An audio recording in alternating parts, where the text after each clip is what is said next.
Hi friends, welcome back to my channel. బాగున్నారండి అందరూ? నేను బాగున్నానండి. ఇది మార్నింగ్ విండోస్ నుండి చూపిస్తున్నాను. మా ముందు పొలాలండి. సో ఈరోజు నేను నా డైలీ రొటేషన్ చూపిద్దామని అనుకుంటున్నాను. స్టార్ట్ చేశాను షూట్. ఏం వంట చేయాలి అని ఆలోచించినప్పుడు ఫ్రిడ్జ్లో టమాటా పచ్చిమిర్చి మాత్రమే కనిపించినాయి. సో మన నానమ్మలు అమ్మమ్మలు ఉన్నప్పుడు మనకు సింపుల్గా టమాటా పచ్చిమిర్చితోని మంచిగా దాన్ని ఉడకబెట్టి రుబ్బి చట్నీ చేసేది చూడండి. ఇలా ఎంతమంది మీ నానమ్మలు అమ్మమ్మలు చేసి పెట్టారో కామెంట్ చేయండి. మా నానమ్మ నిజంగా చాలా బాగా చేశారండి ఈ టమాటా పచ్చిమిర్చితోని పచ్చడి.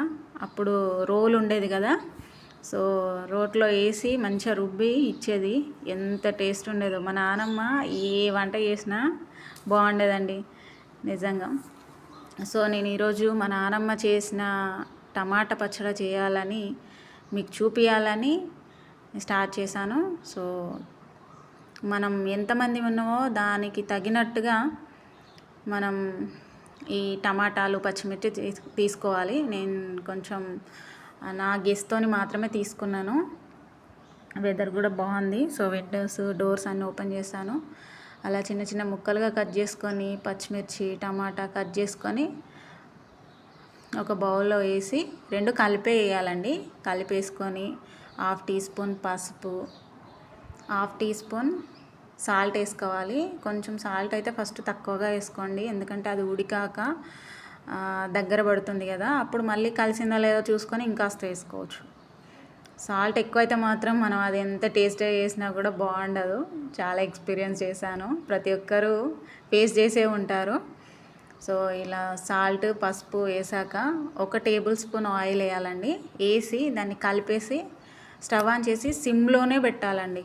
సిమ్లోనే పెట్టి అది మధ్య మధ్యలో తీసి కలుపుకుంటూ ఉండాలి ఉడికే వరకు. నేను ఆలోపు మా బాబుకి స్కూల్ టైం అవుతుంది. సో అందుకని నేను సేమియా చేద్దాము అనేసి ఫిక్స్ అయ్యాను. సో సేమియా కోసం చిక్కడి పాలండి. మాకు పాపకి అంగన్వాడీ నుండి ఈ పాల ప్యాకెట్ వస్తుంది. ఈ పాలు థిక్గా మంచి చిక్కగా వస్తాయి. ఈ పాలను కొన్ని తీసుకున్నాను. స్టవ్ ఆన్ చేసి స్టవ్ పైన పెట్టి పాలు మరిగేలోపు నేను కాస్త టీ తాగేశాను. పాలు మరిగే టైంలో ఒక 2 విలాచి తీసుకొని దాంట్లో వేసి, షుగర్ అయితే నేను మా పిల్లలు స్వీట్ ఎంత తింటారో దానికి తగినట్టు తీసుకుంటున్నాను. మీ స్వీట్ని బట్టి మీరు తీసుకోండి. సో నేను షుగర్ వేసి మళ్ళీ ఆ పాలని మరగనిచ్చాను. ఆలోపు కొంచెం నెయ్యి తీసుకొని ఒక కడాయిలో ఈ సేమియా దాంట్లో వేసి మంచిగా ఫ్రై చేశానండి. కొంచెం బ్రౌనిష్లో రావాలి. బ్రౌనిష్లో వస్తే మనకు సేమియా కూడా మంచిగా ఉంటుంది. ఇలా ఈ కలర్లో వచ్చే వరకు ఫ్రై చేయాలి. దాంట్లో మరిగే పాలల్లో వేసేయాలండి. సో నేను ఈరోజు అసలు ముందు ప్లాన్ అసలు ఏమి వేయలేదండి. ఏం కుక్ చేయాలి ఈరోజు, ఏం వంట చేయాలనేసి వితౌట్ ప్రిపరేషన్తో వితౌట్ థింక్తో నేను స్టార్ట్ చేశాను. బట్ వీడియో స్టార్ట్ చేయగానే ఒక్కొక్క ప్లాన్ వస్తూనే ఉంది, ఒక్కొక్క ఆలోచన వస్తూనే ఉంది. సో దీంట్లో కొంచెం ఎండు కొబ్బరి తీసుకొని మంచిగా అది కూడా కొంచెం నెయ్యి వేసి కొంచెం వేగినాక దాంట్లో వేసేయాలి. తర్వాత నేను బాదం తీసుకొని చిన్న చిన్న ముక్కలుగా కట్ చేసి అవి కూడా వేసేసాను. వేసి సేమియా ఎప్పుడైనా మనకు మంచిగా కొంచెం పాలతో కొంచెం లూజ్గా ఉండాలి అంటే తొందరగా ఆఫ్ చేయాలి. ఎందుకంటే మనం పక్కన పెట్టే కానీ పాలన్నీ ఇనికిపోతాయి కదా, దగ్గర పడిపోతుంది. సో అలా ఉన్నప్పుడే దింపేయాలండి. సో చూసారు కదా, సేమియా కూడా రెడీ అయిపోయింది. అటు టమాటా పచ్చిమిర్చి అది ఉడికేలోపు మనకు సేమియా కూడా రెడీ అయిపోయింది. ఫాస్ట్గా చేసేస్తున్నానండి, బాబుకి స్కూల్ టైం అయిపోతుంది. సో అందుకని ఇలా ఉడకాలండి. ఉడికిన తర్వాత మన పప్పు రుబ్బే గుత్తితోని మంచిగా రుబ్బుకోవాలి. తర్వాత దానికి పోపు వేయడానికి ఇలా వెల్లుల్లి తీసుకోవాలి. ఎండుమిర్చి 2 తీసుకొని, కరివేపాకు, వెల్లుల్లి ఇలా తీసుకొని ఒక కడాయి పెట్టుకొని 1 టేబుల్ స్పూన్ ఆయిల్ తీసుకోవాలి. ఇది ఇక్కడ మధ్యలో వీడియో స్కిప్ అయిపోయిందండి. జీలకర్ర, ఆవాలు వేసి తర్వాత వెల్లుల్లి వేసి అవి గోలినాక నేను వీడియో ఆఫ్ చేశాను అనుకొని పక్కన పెట్టేశానండి. తర్వాత చూసేసరికి ఆన్లోనే ఉంది, నేను కట్ చేయలేదు, ఇలాగా పెట్టేశాను. సో అవి గోలినాక ఎండుమిర్చి కూడా వేయాలి. నిజంగా ఈ పోపు వేస్తుంటే ఆ స్మెల్ వస్తుందండి, భలే ఉందండి నిజంగా. పప్పు పోపుకు వేసినప్పుడు స్మెల్ కానీ, ఇలా మనం ఏదైనా వెల్లుల్లితో పోపు వేసింది కానీ ఎంత బాగుంటుందో కదా స్మెల్. ఈ స్మెల్ ఎంతమందికి నచ్చుతుందో కామెంట్ చేయండి. సో ఇలా కరివేపాకు వేసాక మనం రుబ్బుకున్న టమాటా, పచ్చిమిర్చి ఇది వేసేసి సాల్ట్ కలిసిందో చూసుకొని తగినంత సాల్ట్ వేసుకొని అంతే అండి, ఒక బౌల్లో తీసి పెట్టుకోవాలి. నిజంగా చూస్తుంటే నోరు ఊరిపోతుంది కదా, బాగుందండి. ఓకే, నా కర్రీ కూడా కంప్లీట్ అయిపోయింది, అటు రైస్ కూడా కుక్ అయిపోయింది, సేమియా అయిపోయింది. సో మా బాబుకి టిఫిన్ బాక్స్లోకి కావాలి కదా, అందుకని క్విక్గా మనకు తొందరగా కావాలి అని అంటే లెమన్ రైస్ ప్రిఫర్ చేస్తాను నేను. బాబు కూడా ఇష్టంగా లెమన్ రైస్ తింటాడు.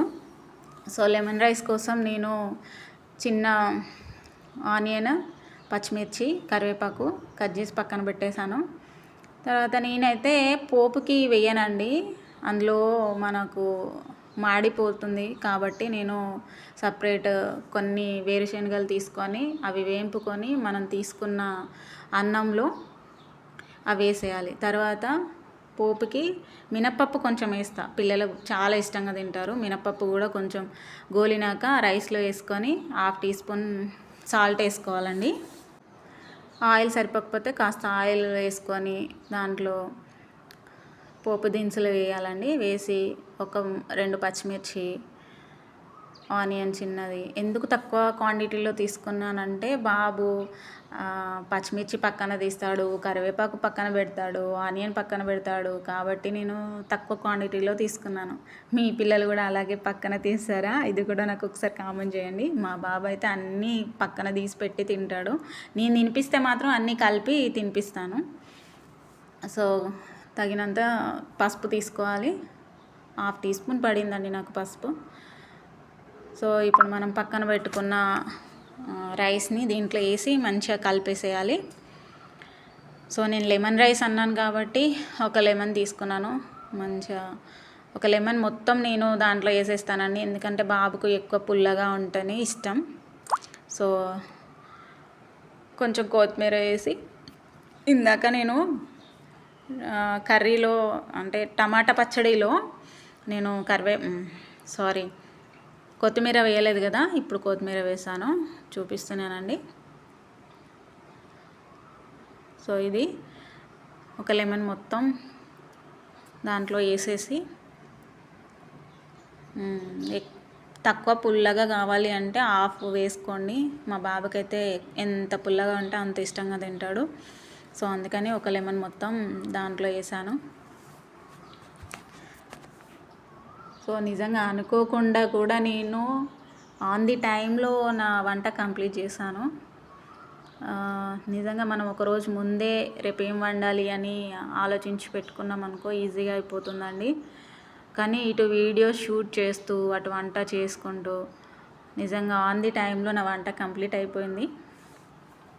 సో లెమన్ రైస్ కంప్లీట్ అండి. ఇలా సింపుల్గా పిల్లలకనే కాదు మనం కూడా నైట్ అన్నం మిగిలిపోయిన అన్నంతో కూడా లెమన్ రైస్ వేసుకొని వేడివేడిగా సర్వ్ చేసుకోవచ్చు. సో మా బాబు లంచ్ బాక్స్, ఈ బాటిల్ నేను కిడ్స్ మాల్లో తీసుకున్నానండి. లోపల స్టీల్, పిల్లలకి ఎక్కువ ప్లాస్టిక్ యూజ్ చేయొద్దు కదా, పిల్లలకే కాదు మనం కూడా ఎక్కువ యూజ్ చేయొద్దు ప్లాస్టిక్. ఇది లోపల స్టీల్ ఉంది ఈ బాటిల్. దీనికి వచ్చేసి 435 పడిందండి. కాస్ట్ చూపిద్దాం అనుకున్నా కానీ మా బాబు చింపేశాడు. 435 పడింది. లెమన్ రైస్ బాక్స్ రెడీ అయిపోయింది. విత్ స్నాక్స్ వచ్చేసి బ్లాక్ గ్రేప్స్ పెట్టాను అండ్ క్యారెట్, ఇలా బ్లాక్ గ్రేప్స్ అండి, క్యారెట్ ఇలా ముక్కలుగా కట్ చేసి పెట్టాను, స్నాక్స్ టైంలో తినేస్తాడనేసి. స్పూన్తో తినేస్తాడండి లంచ్. సో వాడి బాక్స్ రెడీ. మమ్మీ నా లంచ్ బాక్స్ రెడీయా అని వచ్చేసాడు. బ్యాగ్ వేసుకొని వచ్చాడు. బాయ్ చెప్తేనే నేను లంచ్ బాక్స్ ఇస్తానంటే చెప్పాలా వద్దా అని ఆలోచించి చెప్తున్నాడు. సో బాయ్ చెప్పి పప్పి ఇస్తున్నాడు. Okay, thank you daddy. So మా బాబును బయటికి పంపించేశాను. నెక్స్ట్ వచ్చేసి అందరూ చేసే పని నా వంట కంప్లీట్ అయిపోయింది. వంట కంప్లీట్ అయ్యాక చాలామంది ఏం చేస్తారు, మన ఉమెన్స్ హౌస్ వైఫ్స్ అందరూ ఏం చేస్తారు, హౌస్ వైఫ్స్ అనే కాదు ప్రతి ఒక్కరు చేసే పని వర్క్ కంప్లీట్ అయినాక నీట్నెస్ మొత్తం క్లీన్ చేసేయాలి. క్లీన్ చేసేసాను. క్లీన్ చేసే లోపు ఇక్కడ మా బాబుది ఆటో వచ్చేసింది, వాడు వెళ్తున్నాడు. బాసర్లు ఉండే అవి కూడా తోమేశానండి. నా వంట కిచెన్ సెక్షన్ కంప్లీట్. ఓకే, నా కిచెన్ సెక్షన్ కంప్లీట్ అయింది. అక్కడ కింద బోలు తోమిన తర్వాత నేను కింద పెట్టేస్తానండి. వాటర్ మొత్తం ఎనికిపోయాక మళ్ళీ బోల స్టాండ్లో వేస్తాను. ఓకే, నా కిచెన్ది కంప్లీట్ అయిపోయింది. తర్వాత బట్టలు ఈ వాషింగ్ మిషన్లో బట్టలు వేయడానికని తీసుకెళ్తున్నాను. సో బట్టలు అయ్యాక కథం నా వర్క్ కంప్లీట్ అయిపోయినట్టండి. సో ఇది మాది వాషింగ్ మిషన్ అండి, వోల్టాస్ కంపెనీ. 2 years అవుతుందండి తీసుకోండి. ఇప్పటివరకు అయితే రిపేరింగ్ అయితే ఏం రాలేదు. బాగుంది, కంపెనీ బాగుంది, బట్టలు కూడా మంచిగా వాష్ చేస్తుంది. వాషింగ్ మిషన్లో బెస్ట్ కంపెనీ అంటే నాకు తెలిసి వోల్టాస్ అనుకుంటున్నాను నేను, ఎందుకంటే నేను యూజ్ చేస్తున్నాను కాబట్టి దీని గురించి నేను చెప్పగలుగుతున్నాను. సో ఇప్పటివరకు కూడా మంచిగా కొత్తగా అనిపిస్తాయి ఎప్పుడు చూసినా కూడా. నేను టాప్ లోడ్ తీసుకున్నాను, వోల్టాస్ టాప్ లోడ్ తీసుకున్నానండి. ఇది 6.5 kgs. ఓకే, ఆన్ చేసేసాను. సో నాదైతే కంప్లీట్ అయిపోయింది, బట్టలు అయిపోయినాయి, ఫ్రెష్ అప్ అయిపోయింది. తర్వాత మా పాప దగ్గరికి వచ్చేసాను. పాప కూడా ఆడుకుంటుంది. పాపను ఆడిపించుకుంటూ సో ఈరోజు న్యూస్కి ఏమొచ్చింది అనేసి న్యూస్ పేపర్ చదువుతున్నాను. మా వారు కూడా డ్యూటీకి వెళ్ళిపోయారండి. నేను అది చూపించలేదు, తనకు వీడియోలో కనిపించడం అంత ఇష్టం ఉండదు. సో అందుకని మా వారు వెళ్ళిపోయారు డ్యూటీకి. మళ్ళీ లంచ్ టైంలో వస్తారు, దగ్గరలోనే తన డ్యూటీ. సో పాప ఆడుకుంటుంది, తను ఆడుకుంటూ ఉంటుంది, మధ్య మధ్యలో ఆడిపించుకుంటూ నేను నా వర్క్ కంప్లీట్ చేసుకుంటాను. సో పాప అందరికీ బాయ్ చెప్తుంది, హాయ్ చెప్పింది, బాయ్ చెప్పింది.